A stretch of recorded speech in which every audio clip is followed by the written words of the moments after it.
So much to talk about, in fact, that I'm going to exercise partial degree of self-control and see if I can compact what it is that I'm really trying to say into a brief message.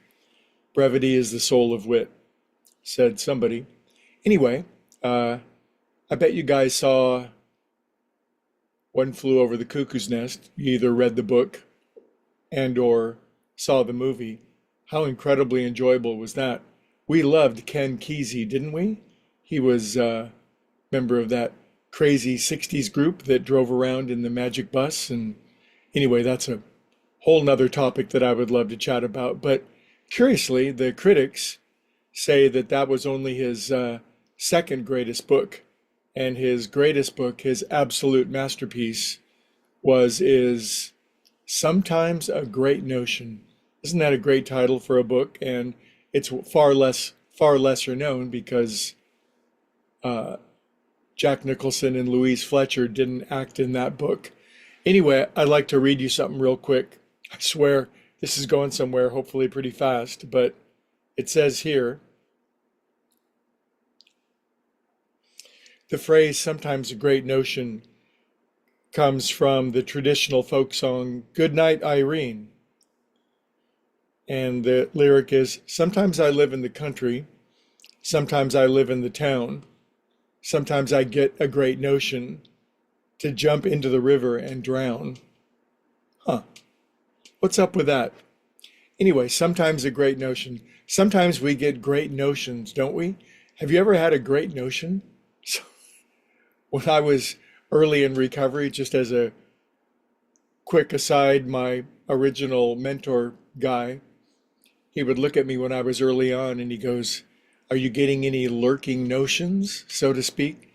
And yeah, I was, but I was trying to quell them. But anyway, we get these great notions. And so one of the greatest notions that humans have thought of in the last 300 or 400 years kind of goes like this, really quick.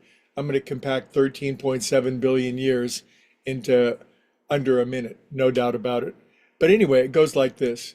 Once upon a time, it's a fairy tale, 13.7 years ago, out of absolute nothing, the universe went poof. And then for a very, very, very long time, the universe expanded. There were gases and constellations and congealing of supernovae, and uh, meteors began to run into comets, and there was lightning strikes, and there was planets bumping into each other. Of course, this was all just stuff banging into each other, but somewhere about, I don't know, 4 or 5 billion years ago, there was some kind of spark, and then there was life, and then life continued to grow, and somewhere relatively recently in time, there was this thing called self-awareness or consciousness that kind of sprung up out of the gooey brain, and it began to kind of view things, and that's kind of where we find ourselves today. Sometimes there was a great notion, but we've been kind of drowning in that notion for a while now. So here's a new notion as posited by our dear friend George Berkeley, who was one of the great thinkers of a couple hundred, 300 years ago. He was an Irish priest, father, one of the top philosophers of all time. But he had this strong sense that there really is all the things that we think are real: chairs, pillows, cats, t-shirts, our bank account, gold bars, are really nothing other than the thoughts of God. In other words, there is nothing that's real outside of perception.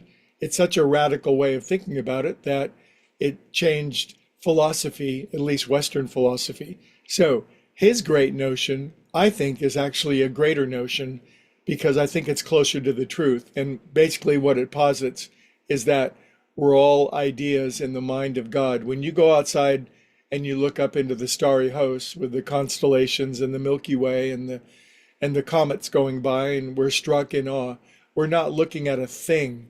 We are looking at the mind of God, and we're all parts of the mind of God. Well, why am I bringing this up?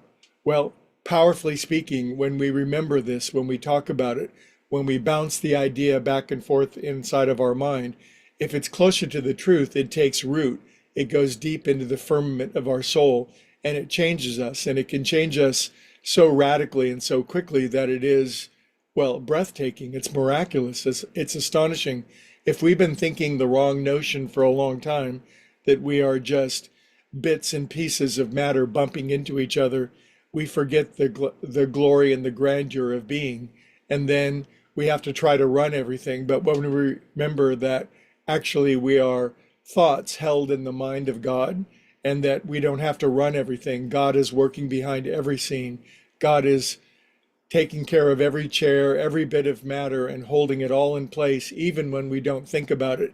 The degree of relaxation, the degree of letting go, the degree of trust and surrender, the degree of gleeful, giddy relaxation into the mind of God, rather than trying to manage the thing of the universe, I think is sometimes a far greater notion.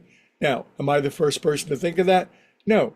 Ken Kesey, George Berkeley, I'm just trying to get myself into alignment with a greater notion. So, as my mentors say to me, relax, Greg. You don't have to run the whole show.